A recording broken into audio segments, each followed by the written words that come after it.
They told us we'd be helping humanity. That's how it always starts, right?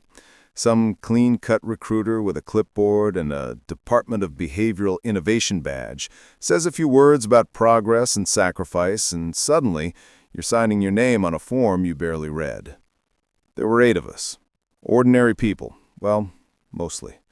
Veterans, teachers, a single mom, a guy who worked at a car wash, me. We were promised $25,000 each for 6 weeks of controlled isolation and sensory analysis. That's what they called it. Isolation, analysis, words that sound sterile until you're living inside them. The facility was deep in the woods off Ash Hollow Road. No phone signal, no traffic noise, just a long gravel path leading to what looked like an abandoned summer camp. Faded signs, metal bunks. The air smelled like dust and pine sap. They said that was part of the point, to strip away distraction. We met Dr. Kendall the first night. He had the kind of voice that made you want to believe him. Calm, certain, rehearsed. He said we'd experience temporary perceptual shifts, that it was all safe and reversible. His eyes didn't blink much when he talked. The rules were simple. No contact with the outside world. Follow the meal schedule exactly. Participate in nightly reflection sessions.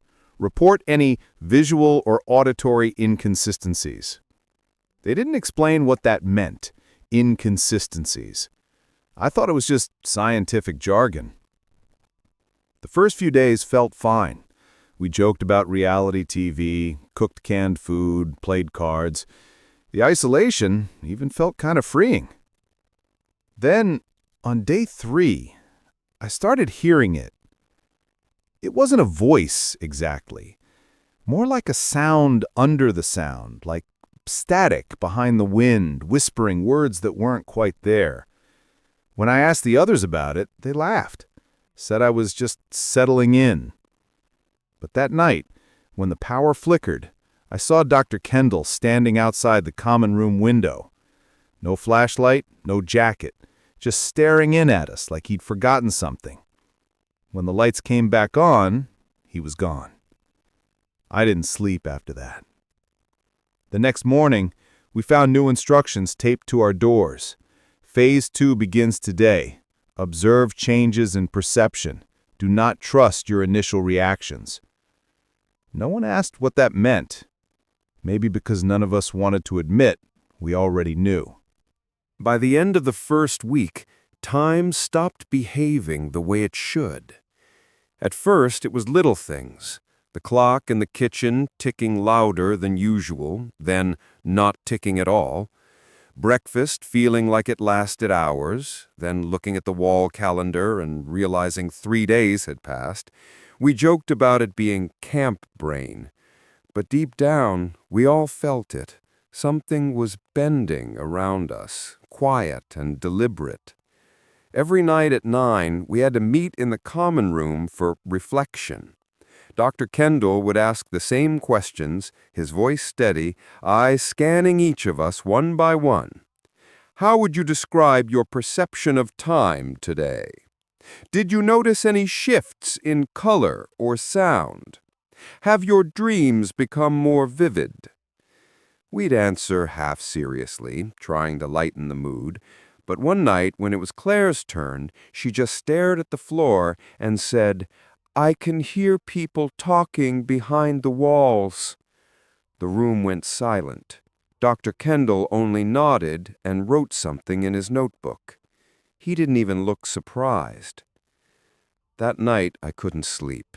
The air in my room felt heavier, like it had texture, thick, electric, almost humming. The shadows seemed to move even when I didn't. I kept telling myself it was just exhaustion, but the next morning, my window was covered from the outside, like someone had nailed a steel sheet over it while I slept. No one admitted to doing it. Later that day, when we gathered for lunch, I noticed something else. There were only 7 trays on the counter. I asked where Ben was, and everyone just stared at me like I'd said something strange. "Who?" Claire asked. Ben, I said, the guy with the beard from cabin 3. He was with us yesterday. Dr. Kendall didn't even look up from his clipboard. There's never been anyone named Ben in this program. The others nodded, calmly, naturally, like they truly believed it. That's when I realized what the experiment really was about. It wasn't isolation. It wasn't observation. It was erasure. Slow, methodical, and designed to make you forget where your mind ends and their control begins.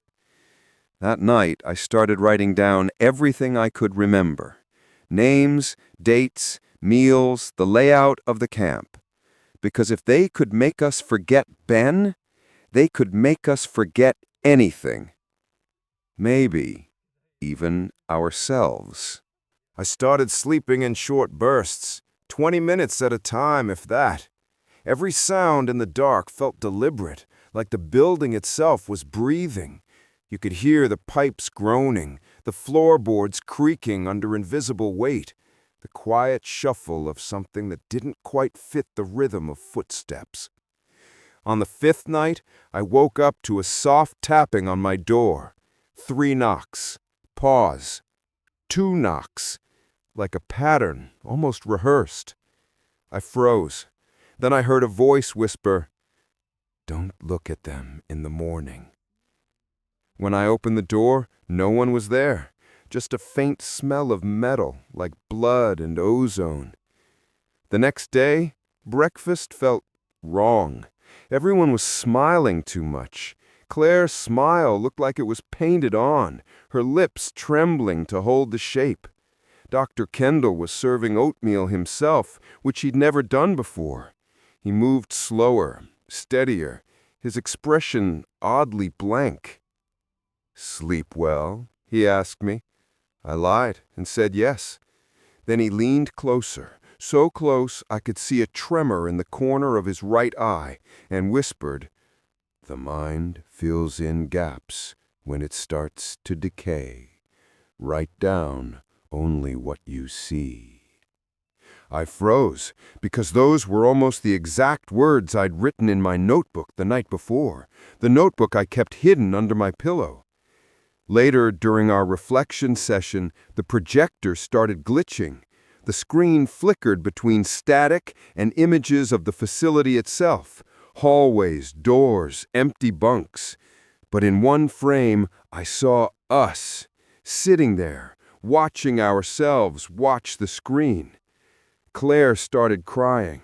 Daniel threw a chair at the projector, but when it hit the wall, the image stayed there, pulsing faintly, as if burned into the surface. Dr. Kendall didn't even move. He just said, "The experiment is self-sustaining now." After that, we stopped trusting each other. Meals went uneaten. The nights stretched longer. I started finding messages under my door written in my own handwriting, notes I didn't remember writing.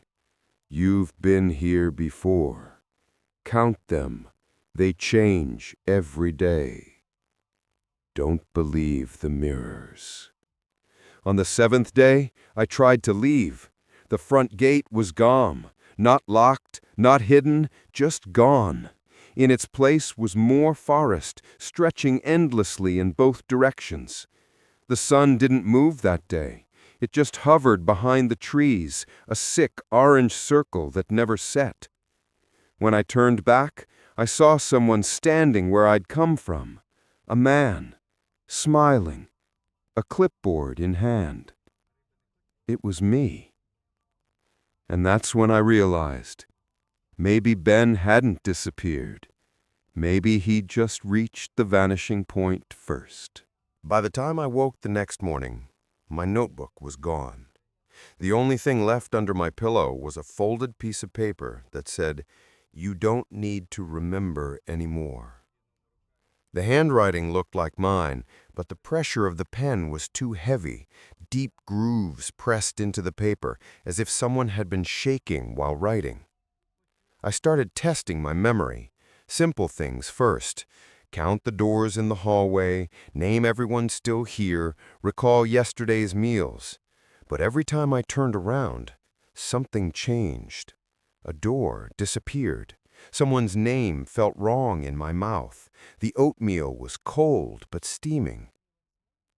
Claire had stopped speaking altogether. She just stared at her reflection in the darkened window, whispering to it sometimes, like it was responding.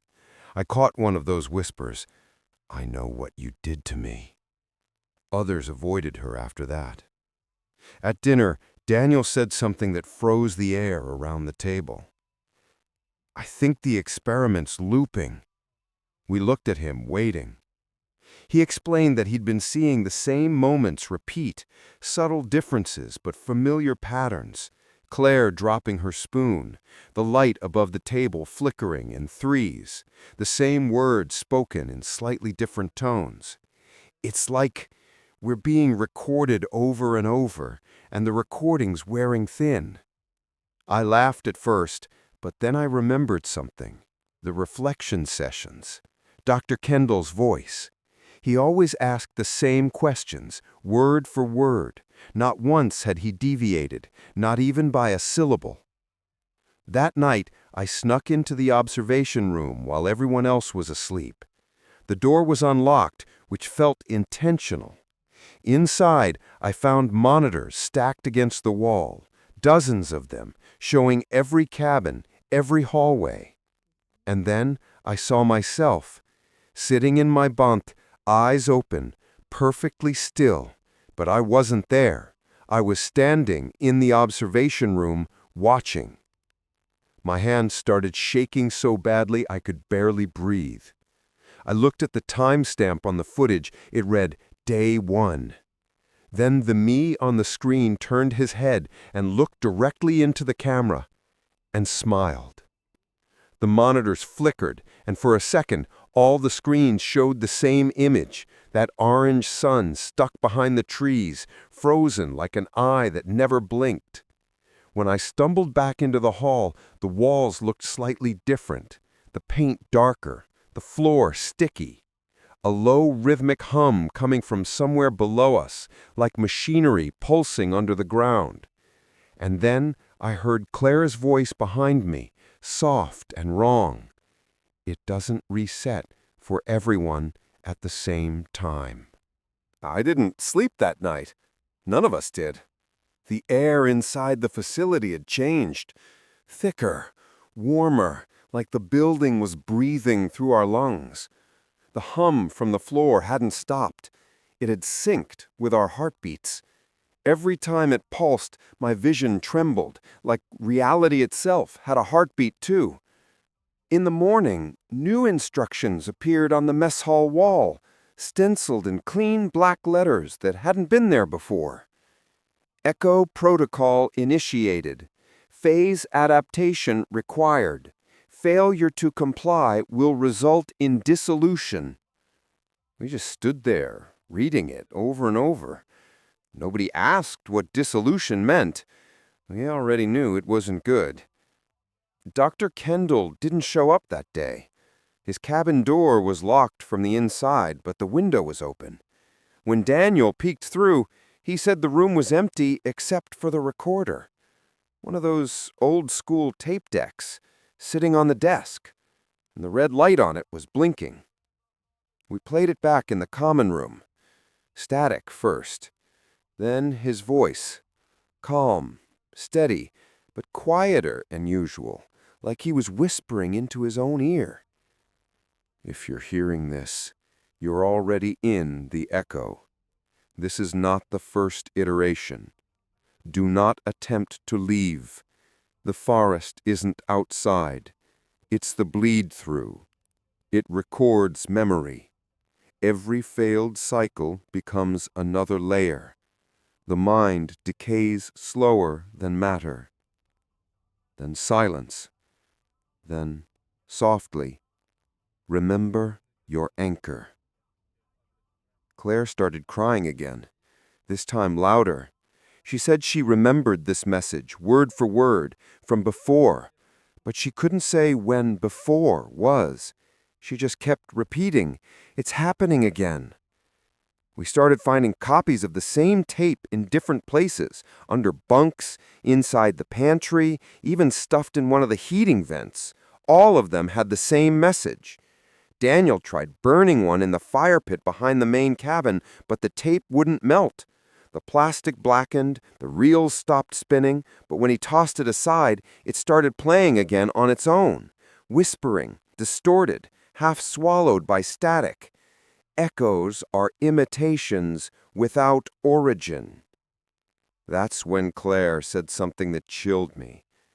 What if we're not the subjects? What if we're the recordings?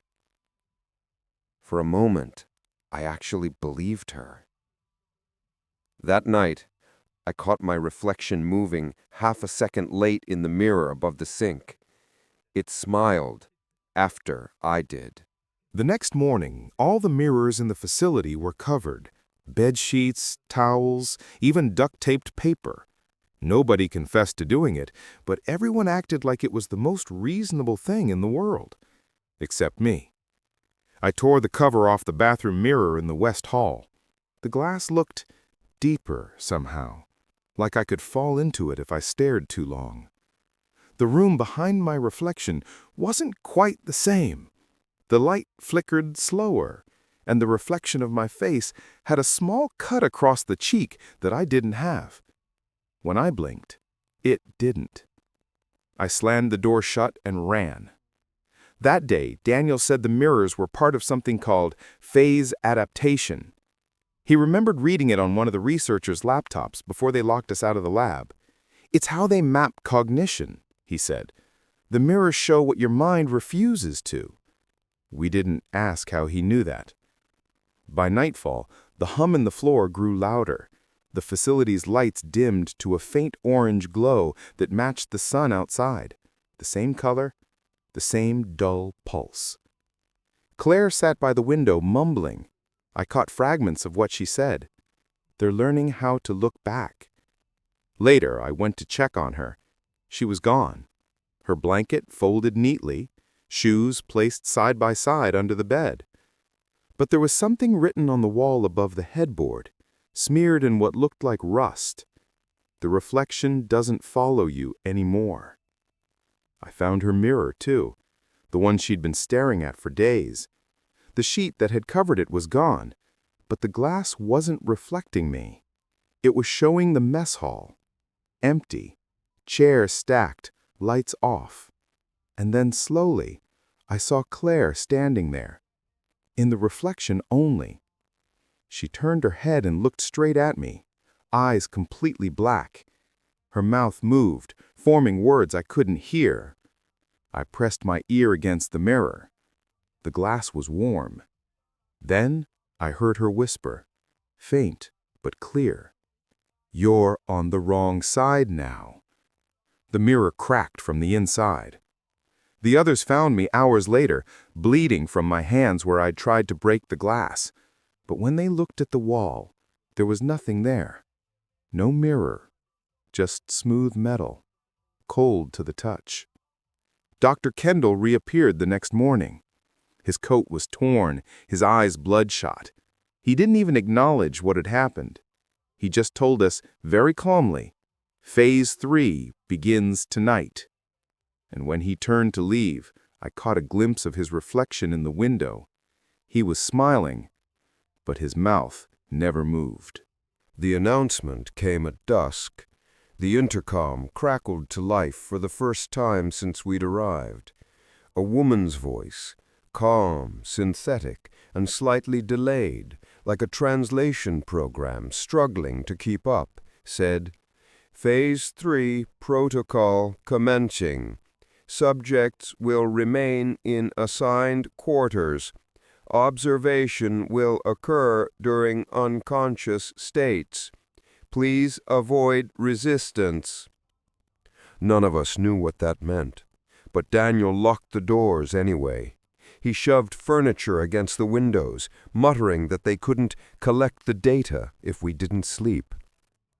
The problem was, we were already too exhausted not to. That night, Something heavy pressed down on my chest. My body refused to move, but my eyes stayed open.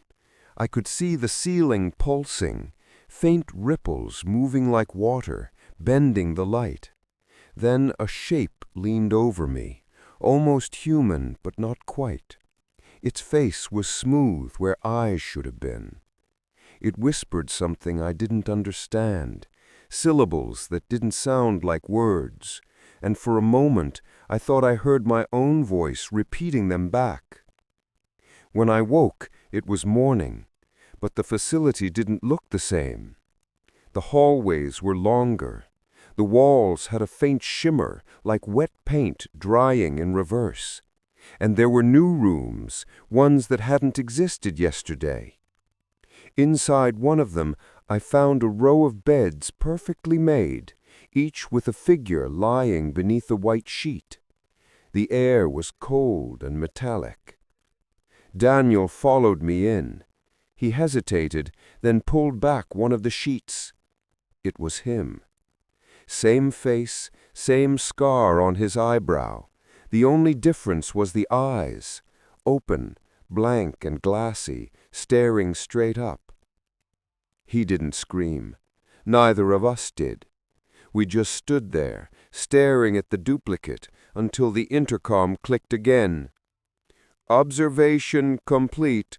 Behavioral integrity stable. Proceed with integration. The voice wasn't the same as before. It was layered, almost like there were multiple versions of the same sentence playing at once. We ran. But wherever we went, the facility seemed to rearrange itself. Corridors looping back to the mess hall, doors leading into the same room we'd just left. It was as if the building had folded into itself. At some point, we lost each other. I turned a corner and ended up in the lab. The computers were still running, screens flickering with lines of data I couldn't read. But one monitor caught my attention. It showed a recording from inside my cabin, me asleep, the shape leaning over me again. Only this time, the image didn't stop when I woke. It showed me standing up afterwards, walking calmly to the mirror and whispering something into it. Then the screen went black. A message appeared in white text. Phase 3, subject successfully mirrored. And underneath that, in smaller letters, a note I could almost swear was handwritten. Welcome back, Dr. Kendall. When I first read the words, Welcome back, Dr. Kendall, I thought it was a joke, another trick to keep us spiraling. But then I noticed the photo ID resting beside the keyboard. My own face, different haircut, same eyes. The tag beneath it said, Kendall E., lead researcher, cognitive dissolution study. My stomach dropped. I wanted to believe it was fake, some hallucination conjured by sleep deprivation, but every monitor in the lab started flashing the same image, rows of us, the subjects, each labeled Iteration 17. My name, Claire's, Daniel's, then a new file appeared on the screen by itself. Mirror sync complete, preparing for reversal phase. The lights flickered, and the hum under the floor deepened until it vibrated in my bones. The intercom came alive again, but this time it wasn't a voice. It was breathing, slow, uneven, right in my ear. When it finally spoke, it used my tone, my exact voice. You shouldn't have remembered this far. The lab door behind me slammed shut. The glass in the observation window shimmered, and I saw movement inside. Reflections pacing, whispering, mimicking everything I did half a second too late. They started overlapping until there were dozens of me moving slightly out of sync, their eyes black, their mouths twisted in faint smiles. Then I heard Daniel calling from the hall. His voice sounded fractured, like it came through multiple radios. I followed it anyway, stumbling through the corridors that wouldn't stay still. He was standing in front of a wall that looked almost liquid, holding one of the mirror shards from Claire's room. "There's a way out. Through this. They go in, we go back." Before I could stop him, he pressed his palm to the surface. The wall rippled, swallowed his hand, then his arm, and finally pulled him in completely. No scream, just a soft gasp, like a breath returning home. When I touched the wall, it was cold, not like ice, but like memory. I saw flashes, the recruitment interviews, the contracts, the first night at Ash Hollow Road. But in every memory, I was standing on the other side of the glass, watching. I wasn't one of the test subjects. I was the one who made them. And the experiment hadn't gone wrong. It had worked exactly as designed, to dissolve the distinction between observer and observed, to prove that consciousness could loop, fold in on itself until the creator became the creation. The intercom whispered again, overlapping voices, all blending into mine. Reversal phase engaged. Welcome home, Dr. Kendall. The land around me began to breathe. My reflection stepped out from the glass, skin rippling, face calm, and reached for my hand. It smiled, and I knew what it wanted. To take my place. I didn't run. There was nowhere left to go. The reflection stood in front of me. Same face, same scars, same exhaustion etched into the corners of its mouth. But it looked lighter, like it wasn't burdened by the weight of remembering. "Why?" I asked it. My voice cracked. It tilted its head. "You built this place to forget," it said calmly, like explaining a math problem to a child. "You called it an experiment, but it was a confession. You wanted to unmake yourself."